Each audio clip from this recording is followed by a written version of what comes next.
अस्सलामु अलैकुम रहमतुल्लाहि वबरकातुहू। मैं हूँ शिराज खान हैदराबाद से, एक्टिविस्ट लॉयर।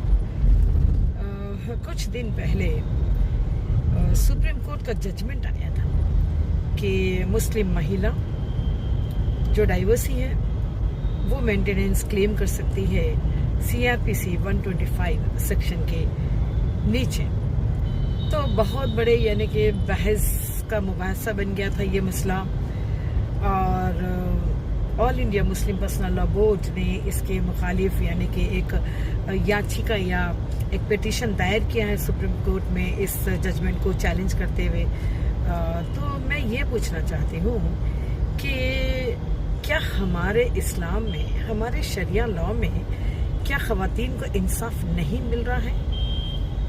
क्या घरेलू तशद्दुद से बेबस, लाचार और मजबूर होकर, जहां पर शरीय एतबार से हर मसले का हल कुरान और हदीस की रोशनी में मिलता है और इंसाफ होकर रहता है?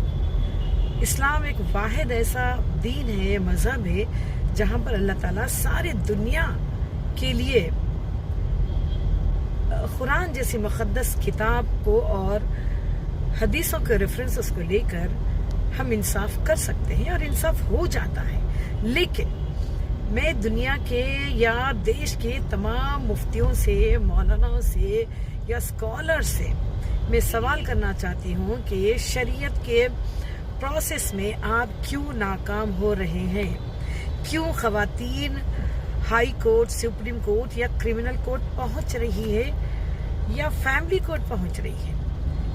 अफसोस है इस बात का कि all India Muslim personal law board भी अपने फंक्शनिंग में प्रॉपर नहीं है।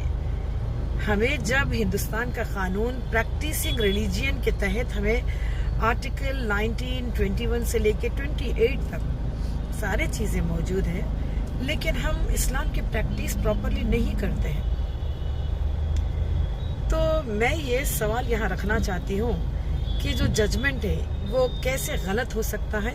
अगर कोई मेरा इस वीडियो देख रहा है तो मेरा नंबर है, मुझे कॉल कीजिएगा कि एक डाइवर्स वुमेन मेंटेनेंस क्लेम नहीं कर सकती एज पर शरिया लॉ, लेकिन उस खातून के साथ शरिया एतबार से क्यों इंसाफ नहीं हुआ?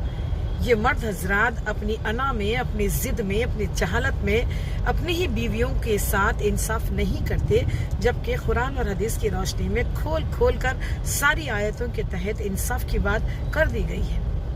मुझे कमेंट कीजिएगा, क्योंकि 125 CRPC को लेकर जो मेंटेनेंस का जो सवाल या जो हुकूक यानी कि ख़वातीन को दे रही है वो कैसे और कहाँ तक गलत है, प्लीज़ मुझे कमेंट करके बताइएगा।